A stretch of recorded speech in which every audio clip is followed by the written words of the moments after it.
Halo Sobat Teras Iman, selamat hari Minggu.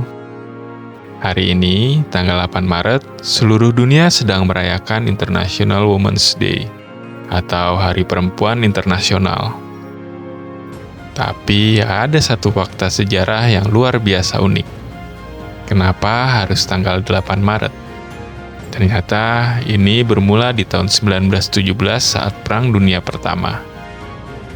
Waktu itu, emak-emak di Rusia turun ke jalan dan mogok kerja. Mereka cuma nuntut dua hal, roti dan perdamaian. Tapi, tahu nggak dampaknya? Aksi emak-emak ini saking masifnya, sampai memicu revolusi yang bikin Kaisar Rusia turun tahta. The power of emak-emak itu memang nyata dari dulu ya.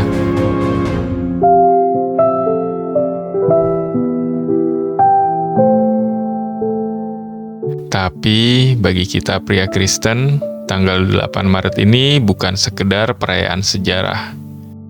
Ini adalah alarm dari Tuhan. Alarm untuk mengingatkan tugas utama kita. Menjadi pelindung bagi para perempuan yang Tuhan titipkan di rumah kita. Istri dan anak perempuan kita. Coba kita lihat Kejadian 6 ayat 22. Di situ ditulis, lalu Nuh melakukan semuanya itu tepat seperti yang diperintahkan Allah kepadanya. Pernah nggak kita sadar, saat Nuh taat membangun bahtera raksasa yang sering diejek orang itu, siapa penerima manfaat terbesarnya? Keluarganya. Istrinya dan menantu-menantu perempuannya selamat dari kiamat air bah. Murni karena ketaatan satu orang pria, yaitu Nuh. Ketaatan seorang suami atau ayah akan selalu menjadi payung pelindung paling aman buat keluarganya. Sama seperti Abraham di Kejadian 24. Ketaatannya melindungi masa depan anak cucunya. Masalahnya, tantangan pria urban zaman sekarang itu bukan cuma soal cari duit. Tantangan terberat kita adalah menjadi pelindung anak perempuan kita dari kutuk keturunan atau luka masa lalu. Banyak dari kita yang dididik oleh ayah yang keras, suka main tangan atau dingin gak pernah meluk.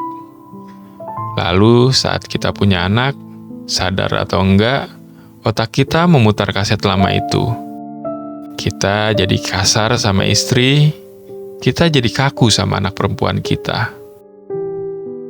Seringkali kita beralasan, ya maklumin aja, ini kan kutuk keturunan dari bapak saya. Hati-hati. Alkitab dengan tegas menolak itu.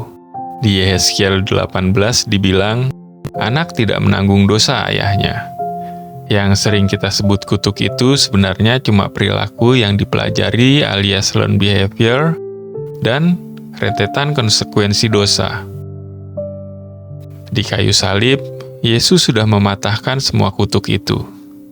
Jadi, stop berlindung di balik kata kutuk keturunan. Kalau kita berlaku kasar, yaitu dosa pilihan kita sendiri.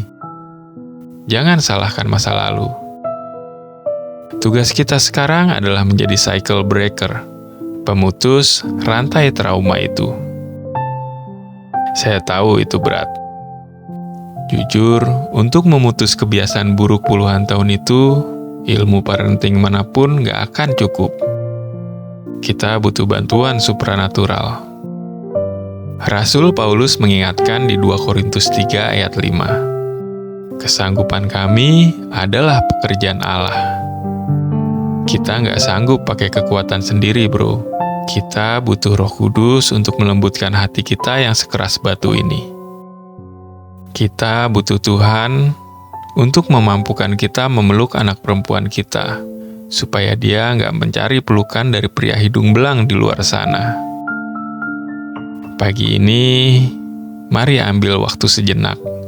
Panggil istri, panggil anak perempuan kita, peluk mereka, dan berdoa bersama mereka. Jadilah tameng rohani buat mereka hari ini. Mari kita berdoa. Tuhan Yesus, terima kasih untuk perempuan hebat di rumah kami.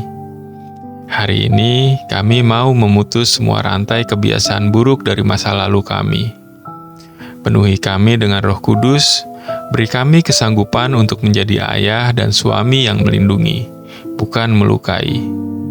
Jadikan ketaatan kami sebagai bahtera keselamatan bagi keluarga kami. Dalam nama Tuhan Yesus, amin. Satu hal lagi, setelah kita mendoakan mereka pagi ini, ambil kunci mobil atau motor kita, gandeng tangan anak istri kita, rangkul dan bawa mereka ke rumah Tuhan. Jadilah imam yang memimpin keluarga melangkah ke gereja hari ini. Biarkan istri dan anak-anak kita melihat dengan kepala mereka sendiri bahwa sosok ayah dan pelindung mereka ternyata juga tunduk menyembah Tuhan.